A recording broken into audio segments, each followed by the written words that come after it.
Hello friends, good morning. I hope आप लोग ठीक होंगे और मैं भी ठीक हूँ। और मॉर्निंग टाइम है। मेरा बेटा डेली की तरह स्कूल जा चुका है। मेरा जो हस्बैंड है वो वॉक पे गए हैं। मेरी बेटी है, उसको मैंने अभी सुला दिया है क्योंकि लास्ट नाइट ना वो बहुत जल्दी बार बार उठ ही रही थी। मीन्स कल रात को पता नहीं कुछ तो मुझे लगता है उसके पेन वेन हो रहा था। काफ़ी बार उठ रही थी रात में तो और रो रही थी। और मॉर्निंग में वो 5 बजे उठ गई थी, तो इसलिए आज जल्दी सो गई। अदरवाइज़ वो 11 o'clock तक सोती है। कभी भी 10:30 हो जाता है, बट 11 o'clock तक सोती है। अगर 7 बजे उठती है, 6:30 के बाद उठती है तो ना अभी क्या है, मेरी बेटी के दांत भी निकल रहे हैं। मुझे लग रहा है इसकी वजह से उसका पेट भी बहुत जल्दी जल्दी ख़राब हो रहा है फ्रिक्वेंटली। मीन्स काउ मिल्क तो उसको स्टार्ट करे हुए 1 मंथ के अराउंड हो गया है, बट पता नहीं कभी कभी बीच में अभी अल्टरनेट डेज पे उसका पेट ख़राब हो जा रहा है। तो फिर उसको एंट्रोजर्मिना हम लोग देते हैं फिर उसके लिए। तो फिर नेक्स्ट डे ठीक हो जाता है, फिर ऐसे करके हो रहा है क्योंकि वो फूड स्विच हो रहा है ना बच्चे का। जैसे वीनिंग टाइम चल रहा है, ठीक है, मिल्क टू फूड पे वो स्विच कर रही है, तो ये भी रीज़न हो सकता है। और इसके अलावा आई थिंक कि उसके दांत निकल रहे हैं, ये भी एक रीज़न हो सकता है। तो कुछ समझ में नहीं आ रहा है क्यों उसका साथ ऐसा हो रहा है, बट वो नॉर्मली है, ज़्यादा प्रॉब्लम नहीं है। लेकिन उसका एक एक चीज़ होती है, उसको डायपर रैश हो जा रहा है। ज़्यादा बार मोशन होते हैं ना, फिर उसके रैशेज हो जाते हैं क्लीन करने के टाइम पे। तो उसके लिए मेरे पास एक पीडियाट्रिशियन ने रिकमेंड की हुई थी क्रीम। तो मैं आप लोगों को भी उसका नाम बताती हूँ। देखिए, जनरली हम लोग को हमेशा अपने मन से कोई भी हम लोग को डायपर रैश क्रीम यूज़ नहीं करनी चाहिए। कोई भी, जैसे हम लोग केमिस्ट शॉप पे गए और पूछ लिया भैया डायपर रैश क्रीम दे दो, उसने दे दी, ठीक है। हमेशा पीडियाट्रिशियन से कंसल्ट करो एंड तब परचेज़ करो। हिमालय की क्रीम ओके है, ठीक है। बाकी बहुत सारी क्रीम्स ऐसी होती हैं जिसमें एस्टेरॉइड भी होता है मिला हुआ, ठीक है। तो अभी मैंने एक रिसेंटली एक केस पढ़ा था, न्यूज़ में भी था वो। तो किसी बच्चे के डायपर रैश हुआ था, तो वो लोग गए एज यूजुअल मेडिकल से लिया क्रीम और लगाने लगे, और उन्होंने इतना ज़्यादा क्रीम अप्लाई कर दिया कि उसके जो बॉडी के अंदर चले गए एस्टेरॉइड, और उसकी जो कंडीशन बहुत ज़्यादा क्रिटिकल हो गई, ठीक है। तो फिर डॉक्टर को पता नहीं चल रहा था कि एस्टेरॉइड गए कहाँ से। तो फिर उन लोगों ने उससे पूछा पेरेंट्स से कि ऐसा कुछ अप्लाई किया था, क्या हुआ। तो फिर उन लोगों ने बताया था ये वाली डायपर रैश क्रीम हम लोगों ने परचेज़ की थी मेडिकल से एंड यूज़ की थी। फिर डॉक्टर ने उस क्रीम के बारे में चेक करा, तो उस पर पीछे लिखा हुआ था कि उसमें थोड़ी क्वांटिटी है एस्टेरॉइड की, ठीक है। तो वो बहुत ज़्यादा हार्मफुल था उसके लिए एंड उसकी कंडीशन क्रिटिकल थी, फाइन, बट वो बच तो गया। लेकिन इससे एक सीख हम लोगों को मिलती है कि बिना पीडियाट्रिशियन कंसल्ट करे हुए हमें कुछ भी बच्चों के साथ यूज़ नहीं करना चाहिए। तो हिमालय की हम लोग यूज़ कर सकते हैं, मैं अपने एक्सपीरियंस से बता रही हूँ।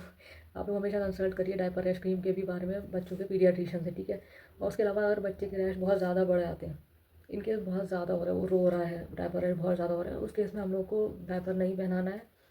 एटलीस्ट एक दिन तो नहीं पहनाना है जब तक उसकी रिड्यूस ना हो जाए, और फिर डायपर रैश क्रीम अप्लाई करनी है। और मुझे जो मेरे पीडियाट्रिशियन ने बताई थी क्रीम, उसका नेम है फ्यूसिडिन एच। वो बहुत ज़्यादा अगर डायपर रैश होता है उस टाइम पे 2 टाइम्स लगानी है, मॉर्निंग में एंड इवनिंग में, ज़्यादा अप्लाई नहीं करना है।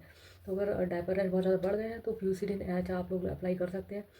और मैं ये नहीं कह रही हूँ कि मेरे कहने पे करिए, आप अपने पीडियाट्रिशियन से कंसल्ट करके और पूछ के तब करिए। मैं तो वही क्रीम अप्लाई करती हूँ, तो उससे मेरी बेटी को रिलीफ मिलता है।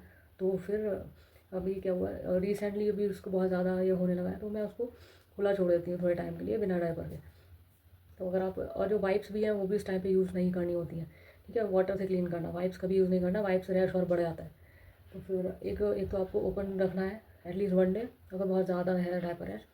और क्लीन करते टाइम वाइप्स यूज़ नहीं करना है, पानी से ही क्लीन करना है।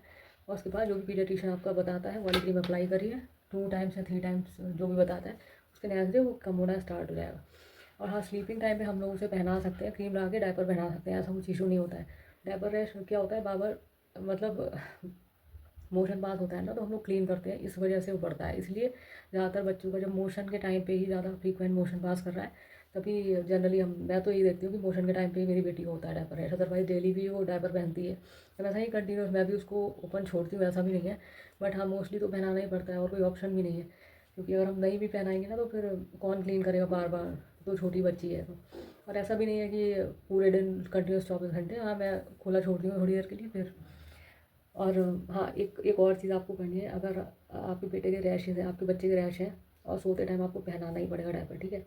तो उस दिन आपको क्या करना है, हर 1 घंटे में, अच्छा 1.5 आवर में एटलीस्ट डायपर चेंज ज़रूर करना है।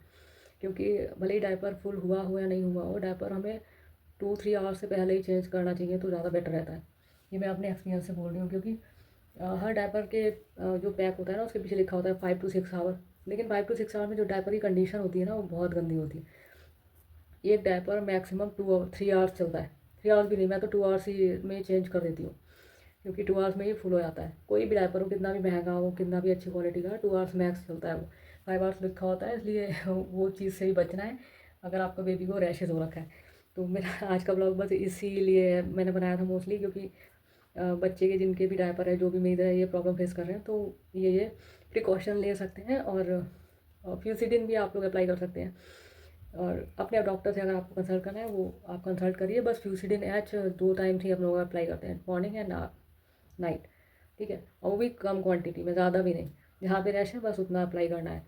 और मैं ये नहीं कह रही हूँ कि मेरे बोलने पे आप लोग करिए। इस क्रीम के बारे में अपने पीडियाट्रिशियन से कंसल्ट करिए, वो कहता है हाँ ये अच्छी क्रीम है तो करिए। मेरे एक्सपीरियंस से तो बहुत बेटर क्रीम है। गाइस, मेरा एक और भी यूट्यूब चैनल है, वो ड्राइंग वाला है। उसमें मेरे सिर्फ ड्राइंग के शॉर्ट्स मैं अपलोड करती हूँ। और मेरा जो लिंक है इस चैनल में वो पड़ा हुआ है, इंट्रो में वाला लिंक भी पड़ा हुआ है मेरे दूसरे चैनल का। आप लोग उसको चाहें तो, अगर जो भी ड्राइंग में इंटरेस्टेड है, उसको भी सब्सक्राइब कर सकते हैं। ओके गाइस, मिलते हैं नेक्स्ट व्लॉग में। तब तक bye, take care and please support my channel. ये वाला, इस ब्लॉगिंग वाला चैनल को सपोर्ट करिए, ताकि मेरे भी थोड़े सब्सक्राइबर्स बढ़ें, व्यूज़ बढ़ें, ठीक है।